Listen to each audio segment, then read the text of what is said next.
मुख्यमंत्री पुष्कर सिंह धामी ने बुधवार को उत्तराखंड के सभी धार्मिक मंदिरों पर आधारित लिखी पुस्तक beyond the mystery well temple tales of Uttarakhand का विमोचन किया।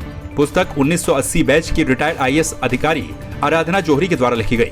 आराधना जौहरी नैनीताल DM से लेकर उत्तर प्रदेश में कई पदों पर रहने के साथ साथ भारत सरकार में भी अहम पदों पर रह चुकी हैं। आराधना जौहरी ने खुद जिले के विभिन्न मंदिरों और शिवालयों में जाकर वहां का निरीक्षण किया। पुस्तक में मंदिरों के साथ ही संत और पहाड़ के रक्षक देवी देवताओं का जिक्र भी तर्क के साथ किया गया है।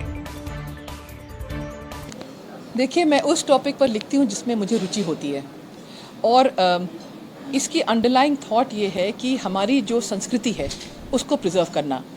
इंसिडेंटली ये मेरी दूसरी किताब है। पहली मैंने अवध की क्विज़ीन के बारे में लिखी है। मैं लखनऊ को बिलोंग करती हूँ, तो अवध की हमारी जो क्विज़ीन है जो धीरे धीरे मर रही है उसके बारे में लिखी, और ये मेरी दूसरी किताब है। इसका तो मन मेरा बहुत सालों से था, जब से 30 साल, जैसे कि एक वक्ता ने आज बोला, 30 साल से सोचा, लेकिन हर चीज़ का एक समय आता है। तो समय आया और किताब लिख गई। जितनी मेरी डिसेबिलिटीज़ थी, जितनी मेरी प्रॉब्लम्स थी, उसके बावजूद यह पुस्तक निश्चित रूप से हमारे यहाँ उत्तराखंड के जहाँ धार्मिक स्थानों के महत्व को और धार्मिक स्थानों को दिखाने का काम करेगी।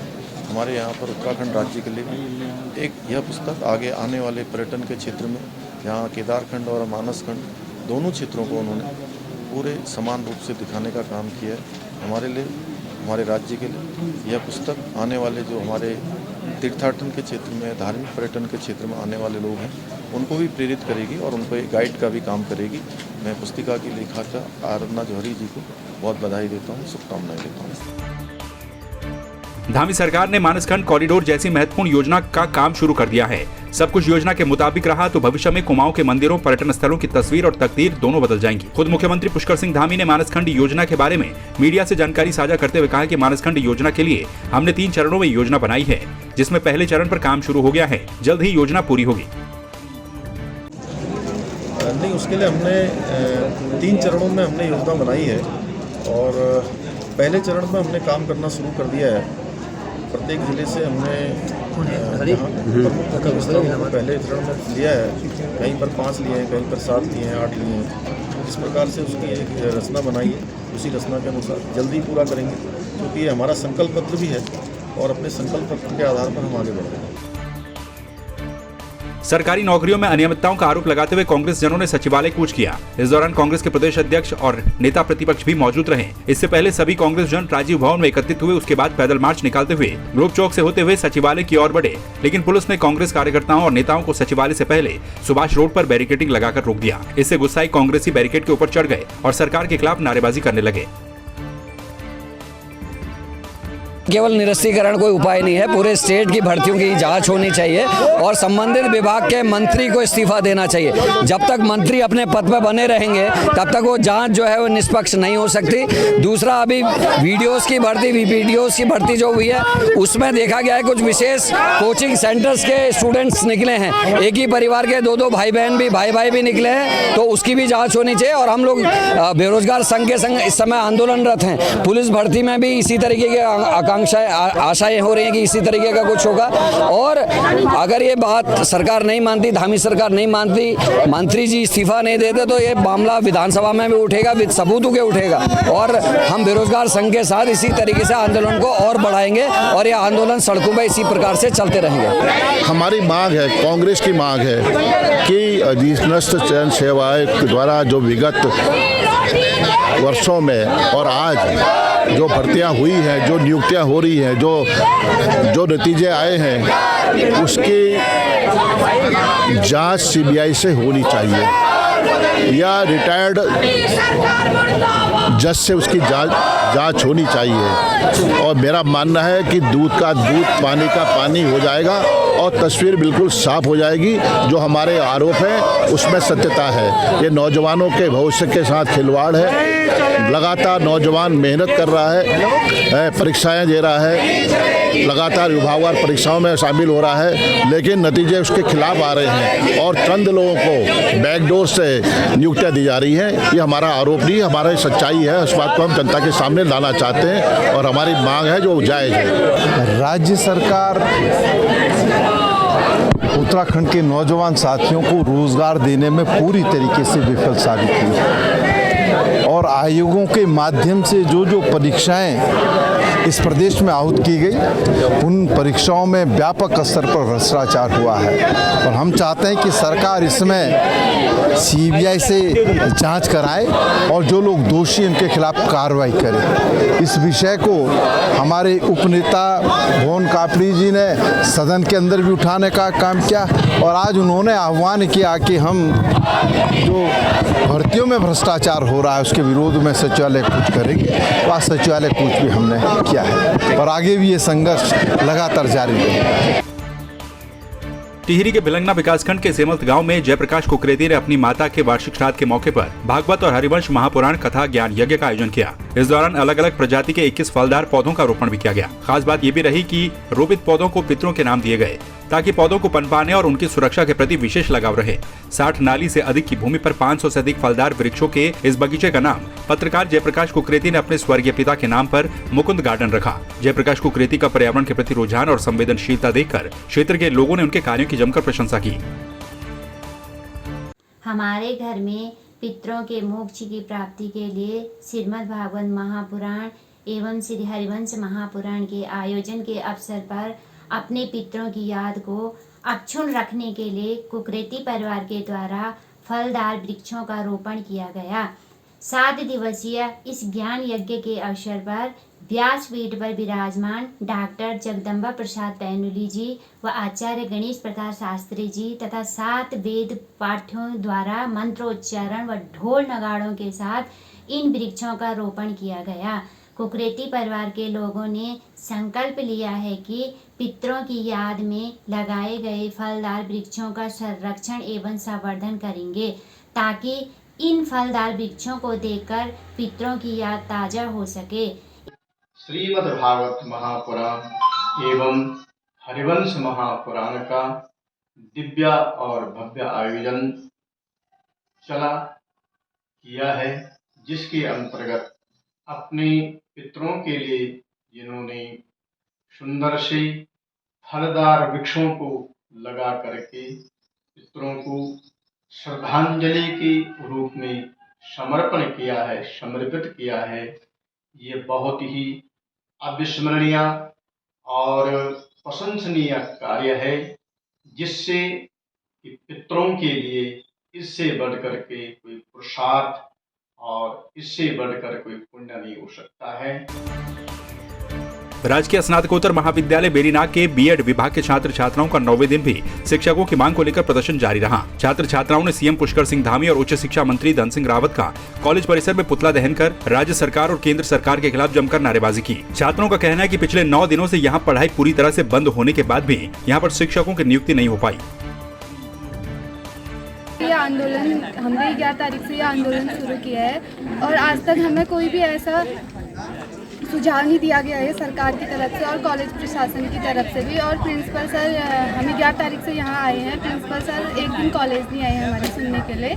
इस बीएड कॉलेज में अधिकांश लड़कियाँ ही हैं और लड़के कम हैं, पर सरकार इस तरफ ध्यान नहीं दे रही है कि यहाँ कोई टीचर नहीं है। और अगर जल्दी से जल्दी इस पर कार्यवाही नहीं होगी तो हम इससे भी उग्र आंदोलन करेंगे। आने वाले अगले सेमेस्टर में हम 35,000 रुपये का पूर्ण बहिष्कार करके हम फीस नहीं देंगे जब तक यहाँ पर स्थायी शिक्षक नहीं आ जाते हैं। ये हमारी जो है मूल रूप से एक ही मांग है कि यहाँ पर जो है पूरे 7+1 का स्टाफ आ जाए और शिक्षण कार्य सुचारू रूप से संचालित किया जाए। जब तक नहीं आते हैं तब तक हम यहाँ से उठने वाले नहीं।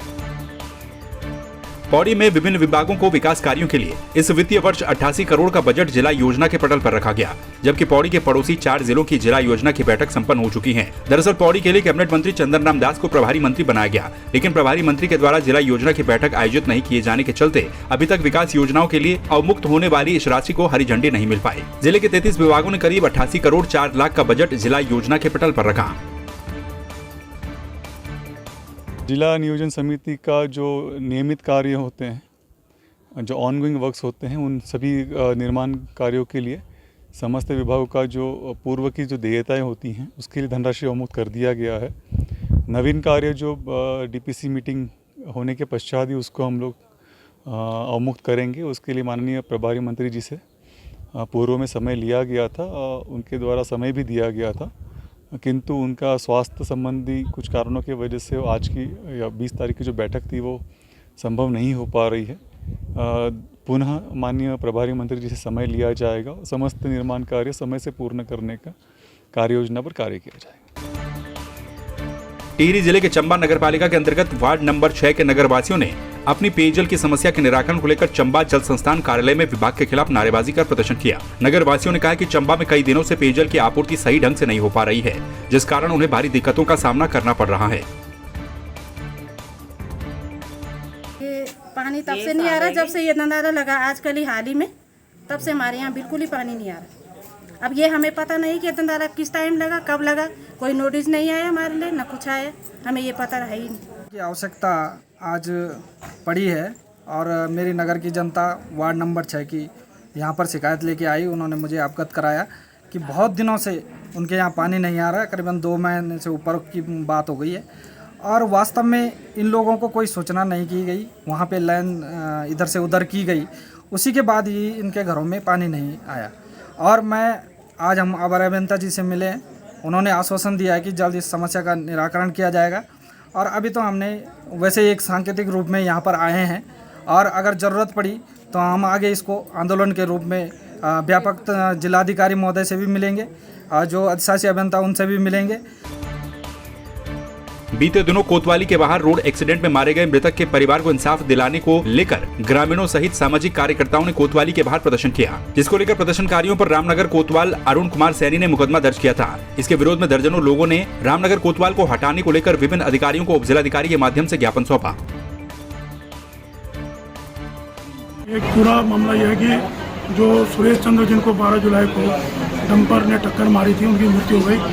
हमारी मांग है कि उस परिवार को न्याय मिले और जो क्योंकि गरीब है, भरण पोषण का कोई साधन नहीं है, बच्चे हैं, उनके परिवार को जो समुचित मुआवजा मिले और उपचार में जो पैसा खर्च करा वो मिले। और जो तीसरी मांग है कि इस पूरे प्रकरण में रामनगर जो प्रभारी निरीक्षक जो हमारे कोतवाल हैं अरुण कुमार सैनी जी, उनकी संदिग्ध भूमिका रही है और उनकी भूमिका की जांच कराया जाए। और जो दुर्भावनापूर्ण उन्होंने जो मुकदमे लगाए हैं 12 लोगों के खिलाफ और अज्ञात लोगों के खिलाफ, वो मुकदमे वापस लिए जाए, क्योंकि ये बिल्कुल दुर्भावनापूर्ण है और उनकी किसी के दबाव में वो काम कर रहे हैं। पुलिस के द्वारा किए जा रहे बेतहाशा चालानों के विरोध में कांग्रेस के नेतृत्व में व्यापार संघ, टैक्सी यूनियन और ग्राम प्रधान संगठन के पदाधिकारियों ने पुलिस अधीक्षक कार्यालय में जोरदार प्रदर्शन किया। प्रदर्शनकारियों का कहना है कि पुलिस के द्वारा चालान के नाम पर लोगों से अवैध वसूली की जा रही है और लोगों को परेशान किया जा रहा है। कांग्रेस के जिला अध्यक्ष त्रिलोक महर का कहना है कि पुलिस को बेवजह लोगों को परेशान नहीं करना चाहिए। हम लोग सब पिथौरागढ़ के जितने सामाजिक संगठन हैं, सबके साथ मिलके आज हम पुलिस अधिकारी जी को एक ज्ञापन देने आए हैं। जो चालान के नाम पर अवैध वसूली हो रही है, उसको बंद करना चाहिए और हर चौराहे पर हर 2 व्हीलर वाले को उत्पीड़न किया जा रहा है और कागज़ देखे जा रहे हैं, कागज़ के नाम पर उत्पीड़न किया जा रहा है और टैक्सी ड्राइवरों का उत्पीड़न हो रहा है। हम इसका पूरा विरोध करते हैं। हम पुलिस प्रशासन से कहना चाहते हैं कि ये चालान बंद होने चाहिए और जो मतलब हम चाहते हैं कि जो जायज़ चालान है उनको कीजिए और जो नाजायज़ चालान है उनको बंद कीजिए।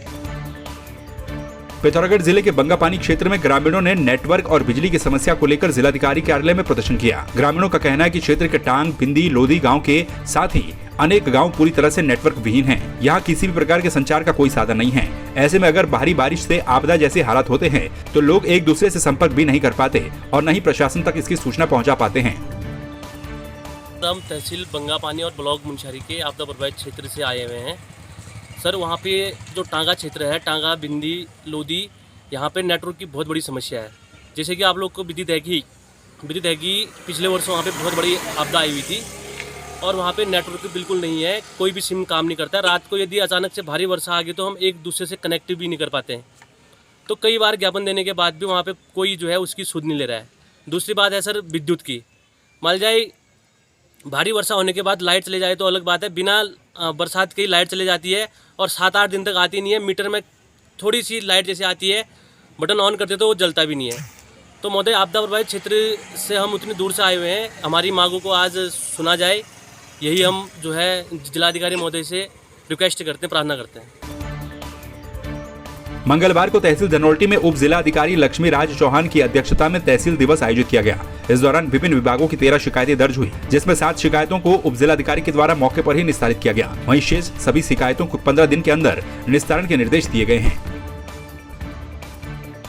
तहसील दिवस का आयोजन यहाँ पे किया गया था। उसमें 13 शिकायतें प्राप्त हुई हैं और सभी विभागों के अधिकारी आए थे।